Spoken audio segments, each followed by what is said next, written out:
this, aren't you? Fix this! Well, where am I? This doesn't look like my room. It feels like I've been here for, I don't know, not too long, and I've been stuck in whatever you are about over a year? Does that seem right? Oh gosh, camera. Hi. What up, guys? MBZ here, up for another review, I think. I don't know. It was quite the trip. What are we gonna review? Good question, because I have no idea. I would buy a new game, but I can't because this thing got me away. So I gotta figure out what...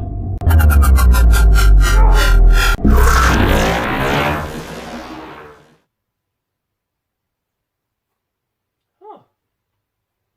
Sonic Forces.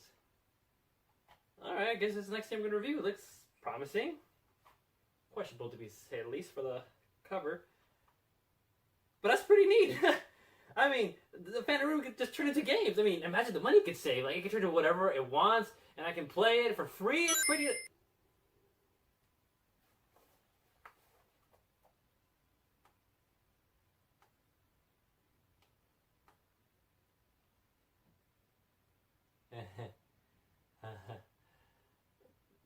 Never mind.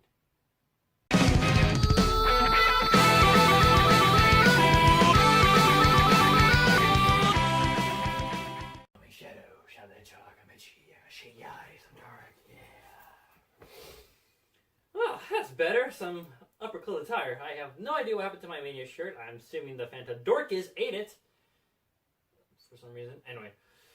Sonic Forces. A game that is, well, a game.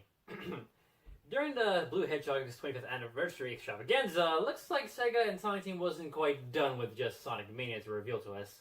Yeah, it turns out that there was more than just Sonic Mania. There was a Project Sonic 2017 that was gonna come out, and, well, I'll let these guys tell it themselves. I have one last surprise for everyone.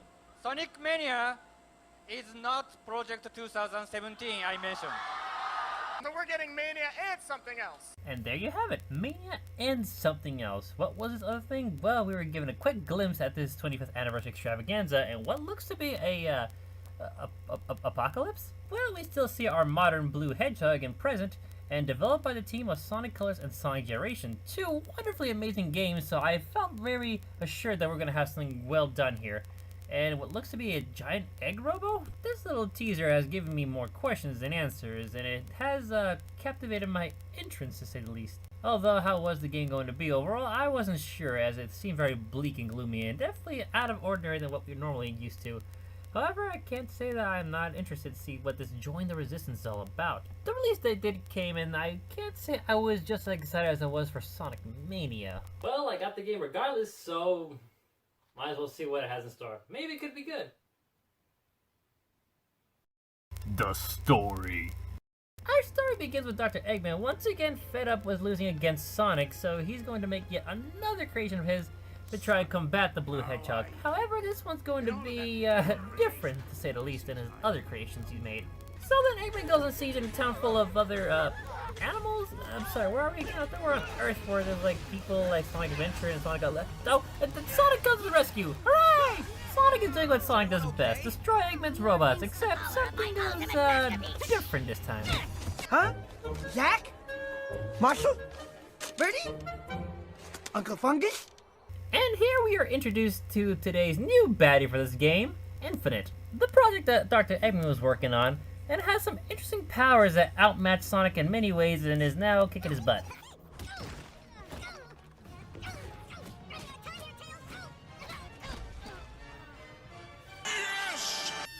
He needs some milk! So, about 6 months has passed since the incident, and Sonic is perceived dead, and Tails has apparently lost it? Okay. So a resistance was formed to go against Dr. Eggman and Infinite, however, they're not doing so well. Not all hope is lost, as the resistance is getting a new recruit, apparently a survivor from one of the cities that Eggman and Infinite attacked. And this is where you come in. You get to make an avatar character to help the resistance and fight against Eggman and Infinite and take the world back. You're given a good amount of options to create your character, and that character will appear in the cutscenes of the main story. Knuckles is the commander of the Resistance, leading other Resistance volunteers and Sonic's friends to combat against Eggman and Infinite. And here we get to see the new recruit... Oh, except for this brave kid. Right. So unfortunately, for some reason, Sonic Forces has a sensitive story that doesn't want to be spoiled, so as of this recording, I couldn't record any of the cutscenes via my PS4 because it blocked it every time I tried. So as of now, without any proper recording devices for video games, I am using the cutscenes from Gamer's Little Playground. So you'll be seeing his avatar throughout the video for the story purposes. And just so you know, as a disclaimer, I'm not using these to infringe rights or anything. The videos, other trademarks and copyright thingies, I'm using in this video for the purposes of reviewing, nothing more. I'm not here to claim these to be my own or anything like that. Please don't sue me. Anyhow, so as for your avatar, it doesn't really have a name. I mean, technically speaking, you can name him yourself, but there really is no purpose, as in the entire game, your avatar is referred to as Rookie. And as the Rookie. You're given assignments by the Resistance because you're a Rookie. that needs to contribute to the Resistance and help them out in any way Rookie. can to better beat Eggman Infinite, because The Rookie is our only hope now. ain't that right? Buddy? Anyhow, Rookie. you soon receive news that Sonic is still alive but held captive on a death egg and tortured for the past months he's been absent. So they send up to go and rescue him. During the infiltration rescue, Sonic, who is very calm, collected, and sane as ever after being tortured for so many months, eventually breaks himself out and just meets up with your avatar. Easy there. Everything's cool. They finally use an escape ship and make their merry way back to solid ground. Meanwhile, in our universe. And here we see Tails the Lunatic, alive, well, and trying to fix Omega. Whoa, chaos! Sonic, help me! Oh, help me, Sonic! I am but a weak cowardice fox who has never defended himself ever in his life! Man, Tails really did lose it, didn't he? Now back to Resistance, they're doing their best to go against Infinite, but they're not doing so well. So Sonic steps in. And he's not doing well. Once again realizing that they were overpowered by Infinite, this presses the Resistance in Sonic even more so to find out the source of his power. You know, it's nothing obvious or anything, not like a giant gem just taped onto his chest. Then Sonic runs into Shadow to ask him what the heck is his problem, and then He needs some milk! That was a fake. A fake? How? so Shadow proceeds to tell Sonic about Infinite and his ability to alter reality as well as the Phantom Ruby. And if you're wondering what happened to Shadow, well, turns out a few months ago, Shadow was doing his own little work on infiltrating Eggman's base and trying to get some more information about the new project that he was working on, aka the Phantom Ruby. However, Shadow was greeted by this mercenary that Eggman hired to try to stop him, and it just didn't go so well for the mercenary.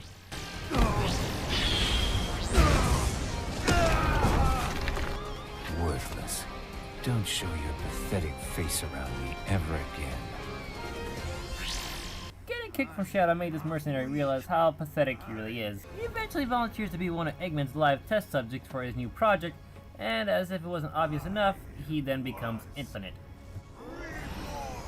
Infinite then meets up with Shadow again, and as revenge, decides to put him in his own virtual reality and trap him there for a few months, all while executing his plan with Dr. Eggman to take down Sonic, which bring us to the current events that happened prior. Infinite's source of power, the Phantom Ruby, is actually just one of many prototypes that were made. Although to believe that all the prototypes were destroyed, there happened to be one prototype that fell off that ended up in the hands of your avatar character. The prototype practically functions exactly the same as the Phantom Ruby that Infinite has, able to cancel a counter against his attacks in the virtual reality. Now knowing about Infinite's source of power and what it can do, the Resistance buckled down to try to stop him and hinder Eggman as much as possible. Tails eventually meets up with them, and everyone participates into weakening the Phantom Ruby's power, then reforming for retaliation against Eggman's base that turns out to an all-out war. However, Infinite's having none of this and decides to burn everyone with the sun. The end has come!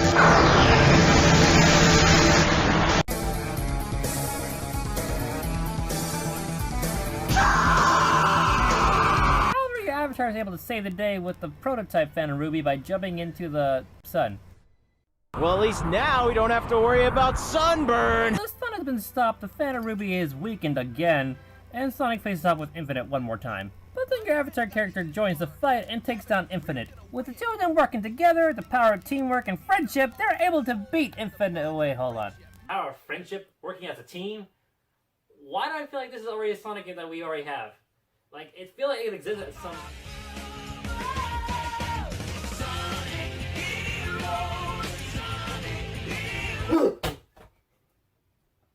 great and powerful Infinite has been beaten and is easily disposed of. Great. With Eggman showing up to be the final threat to our heroes, who is also easily beaten and disposed of. The world is saved, the heroes get to reclaim the land, the resistance is no more, and Classic Sonic get to go back to his own dimension. Wait, what? It's been generations since I seen you. You okay? So yeah, Classic Sonic returns and joins in this game. It's interesting how they put him in this story, even though it's not that great. He just kind of participates and does other missions to help the Resistance. However, he was connected to the previous game Sonic Mania, in the final battle against Dr. Eggman, where Super Sonic cracks into him and causes the Phantom Ruby to make a portal, supposedly sending him to who knows where, but later is shown appearing in Sonic Force's timeline, and bring us to today's events. Right, that makes sense. No, it doesn't, Tails. Also, what makes this even more meta is that after Classic Sonic returns to his own dimension, it starts to plot for the anime short Sonic Mania Adventures, which is also a good watch. I recommend you watch it. Having all this connected, with the Resistance being no more, your avatar has no purpose being there and decides to head off. A little louder, lamb chop. I think you may have a collapsed lung. The war is over, the world's at peace, and that is Sonic Forces. Good golly. To give my points, I think the story was bad. Like, yeah, it's a Sonic game. I don't expect the story to be deep at all, but it really tried to make a hardcore event seem lighthearted, and maybe vice versa. I also hate how out of place Classic Sonic is. Like, why is he even here? You take him out of the story, which I practically did, and you will miss nothing about this so-called story that I had going. It'd be funny if Classic Sonic was just a figment of Tails' imagination, you know, because he lost it. However, that was a mistranslation error. It was supposed to be that Tails is lost from the Resistance, not that he lost his mind, which actually makes more sense. Now let's talk about the main disappointment, Infinite. This character was just so severely underdeveloped, and it had so much potential, but they just ruined him. As much of an edgelord as he may be, he actually came off to me as a badass, and his theme song just helped with that fact. I always thought that he had such a hardcore backstory as to why he wanted to join up with Eggman instead of Sonic, only to find out he is what he is because he got kicked in the face. How manly. So Infinite's supposed to be the main bad guy, and your avatar is supposed to be the main hero, but yet this story doesn't exactly help with that. Yeah, they both do some insane feats that definitely get some notice, but I still can't help but feel like they're not the ones that get all the attention. They're there, they participate, but they don't come out on top. I feel like these two just backseat participate to those who do go out on top, and that will be Sonic and Eggman. I get it, these two are the ones that are mainly butting heads, but if you're gonna introduce us to a new thing, such as an avatar character, can you at least make it so that they're not heavily overshadowed by the other protagonist? Sorry to sound too greedy, but correct me if I'm wrong, but isn't the whole point of having an avatar character supposed to be the main hero or point of the story, the one hogging all the limelight? The introduction and execution between Infinite and the avatar was really nice, but however, with everything else going on, I just felt like anything it had going was just robbed. Sonic and Eggman are still the main focus, and everyone else is just pawns in the little game. Also, a little fun fact, did you know that this isn't the first time that Sonic and Infinite have butt heads before? Well, specifically speaking, they're voice actors. Roger Craig Smith and Liam O'Brien, respectively in that order, have both voiced two other fairly well-known characters that have gotten to a one-on-one fight. Only the good guy and bad guy roles were reversed in a little show called Naruto Shippuden, where Sonic was Datara and Infinite was Gaara. True art is... No! An explosion! The gameplay. The gameplay has three different ways you can play: Modern Sonic, Classic Sonic, or your avatar character. Modern Sonic plays relatively like he's played beforehand. He can jump, he can stop, he can slide, he has a homing attack, he has that weird double jump thingy, and of course, he can boost. For everyone, the main goal is just to get to the end of the stage, and for Modern Sonic, he's able to do it in 3D and in 2D. If you have the Shadow DLC, you're able to play as Shadow in Modern Sonic's place. Like the other games, it doesn't do anything more, it's just essentially just a different palette swap for Sonic. Anything that Sonic can do, Shadow can do the same, for better and for worse. Okay, let's talk about this feature. The boost formula I find to be excessively annoying. They're not really doing much, just pressing the button and just going at it. I mean, yes, other Sonic games have had the boost formula, but this one just got worse. And that's assuming the darn thing even works in the first place. Next, we have Classic Sonic. He doesn't have a lot going for him, and he's grounded solely to 2D platforming. He can jump, he can duck, he can spin dash, he even has a Sonic Mania drop dash. Lastly, we have your avatar character.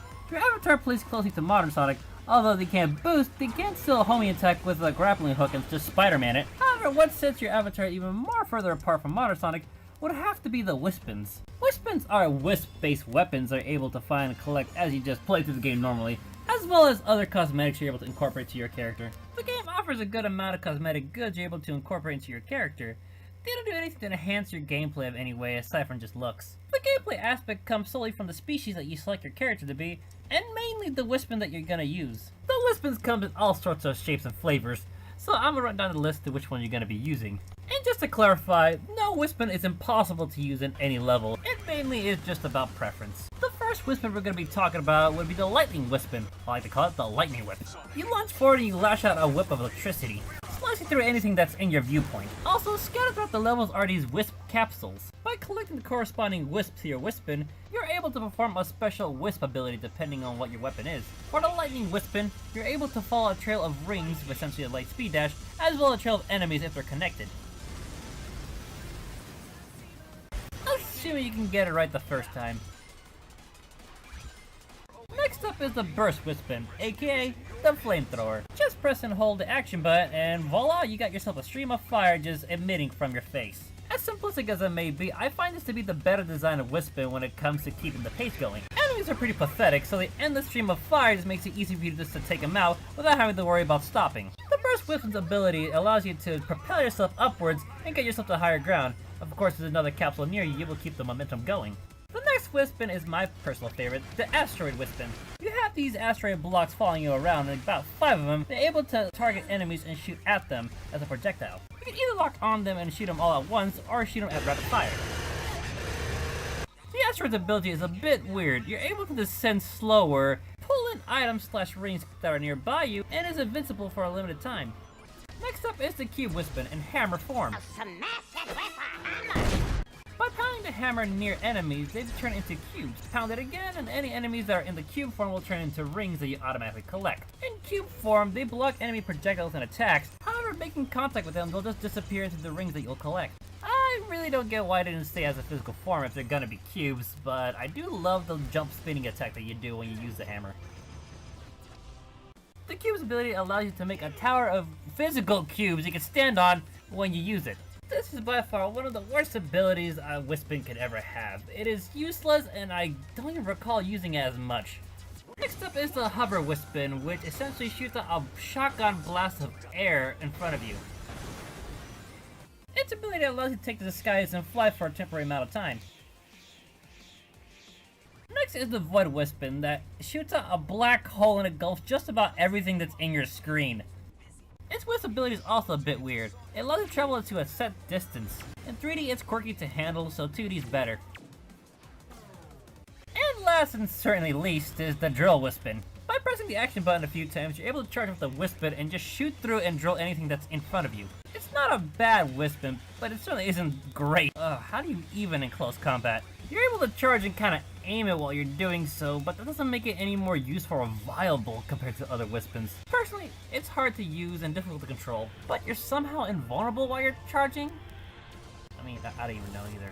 The point is, if you're gonna make a game that is somewhat similar to Sonic Heroes where you get to fight a bunch of robots, can you at least make the Wispins, or at least this one, much better to use in combat? And I would say traversing through the level will be much better with the Drill Wisp, but however how the layout's made, it makes it much more difficult to even take advantage of its use. I can't shoot through when I have to grapple hook and grind. And lastly, its Wisp ability, which is allowing you to drill along the floor and walls? Thanks? In 3D it's a bit weirder to do, and 2D makes more sense, but what is this Wispin? There's also another gameplay where your avatar and Sonic get to team up together and go through the levels. It doesn't really offer a whole lot aside from just having access to both the Wispin and Boost at the same time.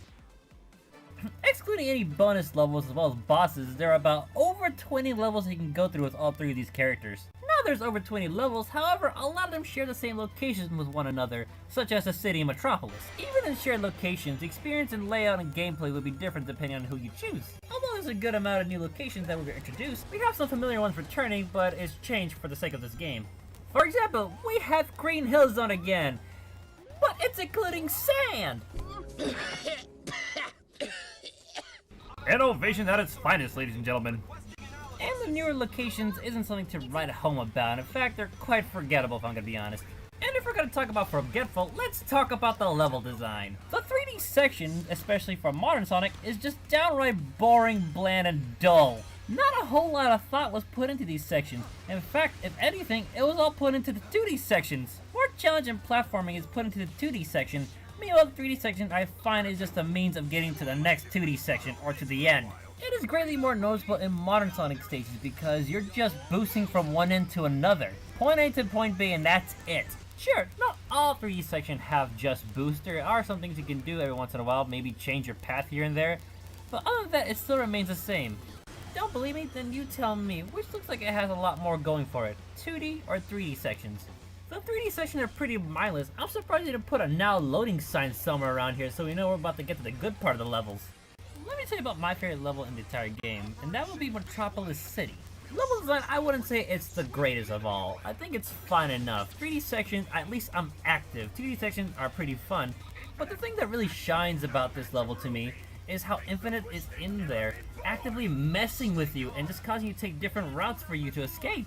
He causes the level to take some twists and turns, not excessively, but enough so you know that just your straightforward path isn't the one you're going to be taking. Not to mention, Infinite demonstrates that he's a great threat now, and that the Avatar is the main focus. That's the kind of level design I expected from this game, and this is in the Avatar's gameplay. However, the Avatar is not without faults of his own. Remember those wisp abilities I've mentioned beforehand? Well, in some levels they make it so that if you have the correct corresponding wispin, you're able to take full advantage by skipping a lot of the level by using it. This could be light speed dashing through a bunch of trails of rings, or the notoriously infamous one I hate the most, Imperial Tower. If you happen to have the Burst Wispin, or in this case the Hover Wispin, you get to skip all challenges by pressing one button and slightly moving the left stick. You do that for 90 to 95% of the stage. This is ridiculous. I get there's rewarding the player for having the correct corresponding Wispin, but this is not how you do it. And as if that wasn't bad enough, there is no life count in this game. Rings are practically useless except for points. They don't give you extra life for collecting 100, they're just there. And what makes this level so much more infuriating is that the entire thing is in 2D! Further proving my point about the differences between a 2D and a 3D section. And I know what you're thinking, okay, so if 3D is boring and 2D is fun if you don't skip it, does that mean you have more fun with Classic Sonic? Let me be the one to tell you, unfortunately no. The main reason overall is because the controls in this game are just bad. They're not fluid or nice. Everyone controls like some broken wheeled tank. It's really hard to explain, and there are moments when it just spikes from 0 to 100 real quick, and you have no idea why. Modern Sonic in the Avatar and 3D section just feels stiff, finicky, and slippery at the same time. Meanwhile, in 2D section with Modern Sonic, he feels very heavy for some reason. Acrobatic, but not as much. It's weird. And the last, the worst controls of all has to go to Classic Sonic, who feels like a bag of rocks when I'm playing with this one. Platforming is not fun. It just doesn't make any sense. I mean, we had Sonic Generations, we have Sonic Mania. How do you screw this up? I mean, yeah, it's a different hardware for everything, but still, come on! And the less I talk about the boss fights, the better, 3D or 2D. Other things this game can offer you are missions, or my favorite ones, the SOS missions. These will randomly pop out while you play the game, and they don't really offer anything groundbreaking, but it does help change the game up a little bit, specifically for avatars. Low SOS missions are search and rescue. You just find the capsule of the trapped avatars and open it up before you complete the stage. This is for no matter who you play as, Modern Sonic, Classic Sonic, or Avatar. The green SOS missions allow you to bring another avatar along with you, whether it's Sonic and Avatar or just the avatar. You're able to switch off with them and use their abilities that they have for the character as well as the Wispin that they have equipped. The red SOS mission is just you only able to use that avatar character. And these avatar characters are from other players online who played Sonic Forces. And honestly speaking, this is the best way to introduce players into new other avatar characters as well as other Wispins they can explore without having to make a new one. It's nice to see the creativity that other players have put into their own avatar. Since making a new avatar is only available after you beat the main story. Other thing this game can offer you is the Return of the Red Rings, which collecting enough allows you to unlock some small 2D levels you're able to play just for a chance to unlock some more gear. The game also offered free DLC later on that added Super Sonic for both Modern and Classic Sonic. And it's as typical as usual. Collect 50 rings, you can go faster, invincible, yada yada, and for Modern Sonic, infinite boost. The graphics. Graphics speaking, I think it does really well. However, for color-wise, it tried to make the colors pop out in a bleak environment. It really kind of contradicts and just doesn't look good. And a game about multicolored animals and bleaked out environments, yeah, good idea. The music. Musically speaking wise, I think they did a pretty solid job. I can see why this isn't exactly everyone's cup of tea. It's not that great, but I think it's fine enough, and these are songs that, for the most part, I don't mind listening to. Again, for the most part. In fact, what makes it interesting is that each character has their own type of different music. Modern seems like any generic Sonic game music, except they made it slightly more blander. My favorite would have to be from the Avatar stages. The vocals don't sync throughout the entire music in the level, but every time they do, it's actually really nice. Even my least favorite level, Imperial Tower, has a really nice music piece I just can't help listen to, so it makes it all the less painful. Just a little bit. However, the worst piece of music ever has to go to classic Sonic. His piece of music is trying to replicate that of the good old days of Genesis music. However, to me it sounds like horrible chiptune garbage. Like, listen to this.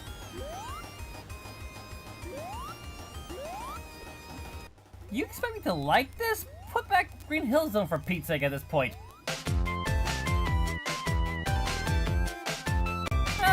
Much better. Final thoughts. Alright, let's give out my final points. Overall, this game had potential, but it failed in so many ways.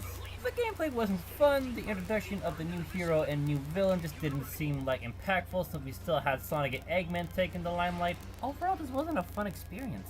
Aside from music, I think the one thing I really liked about this game was actually the Avatar. Not gonna lie, he had the best gameplay out of the three. Perhaps the extensive customization you're able to give them, that doesn't make their gameplay come up as bland and repetitive. And with the controls as bad as they are, Classic Sonic just had the worst experience of all time. Music was bad, gameplay was bad, everything about it was bad, and he had no reason to be in this story. And it's a real shame too, because Sonic Mania came right before this game, and did so much more justice. So if you're planning on buying either Sonic Mania or Sonic Forces to get, I'd go with Sonic Mania. It does far much better and achieves so much more than what Sonic Forces can hope to ever achieve, unfortunately speaking. However, I still would like to see a Sonic Forces 2. This game does open up potential, but it has to do it right. I won't talk too much about it, but if I'm gonna go down the list, let's go down with this. The avatars have to be the main characters, and I mean the main focus of the game. You can't have Sonic just come in, swoop in, and take all the credit. No, it has to be the Avatar. And bring back Infinite, he deserves a redemption from this. My next point would have to be the customization. Yeah, they give you a good amount for your species, but considering that in the Sonic universe there's a bunch of animals of different colors and shapes and sizes, I think they should offer you some more. And I would recommend have a shop for you to buy some customized gear, instead of just having rings just being there for the sake of surviving one more hit, because if you're gonna collect that much rings, might as well just put them to use. But that is for the future. Alas, no matter the trinkets, no matter the gameplay, no matter the Sonic t-shirts, this game wasn't exactly a good experience. If I could spend as much money as I want on this game, from 0 to being bad and 60 to being really good, I would say this game is worth about $5 to $7.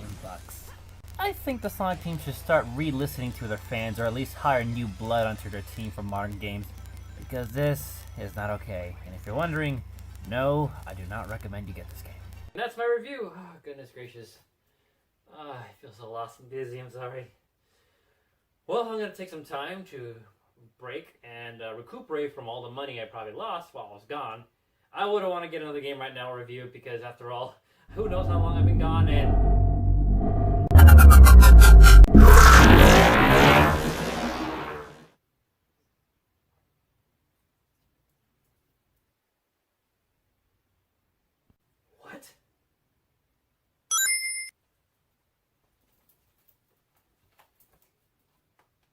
What? All right, fair question. So, we're about to wrap up here. The last question I've got to ask you, Izuka-san, this one comes to you, and I promise you the live stream will hound me if I don't ask you this question. Same with the members of the audience, because it's a question I get asked all the time on social media. I'm going to ask it to you now. I know you may not have an answer. It's okay. Are we ever going to see a Sonic Adventure 3 someday? So I am very aware of everyone's enthusiasm for Sonic Adventure 3. There are currently no plans to make Sonic Adventure 3. but I'd really like to potentially make it in the future. Wait. If possible. There's no plans. So no promise, but you Someday. might think about it. Someday. Someday, I'd like to make Sonic Adventure 3. That's some of the best news adventure fans could have hoped for tonight. That's really nice to hear. Hey, rookie. Rookie.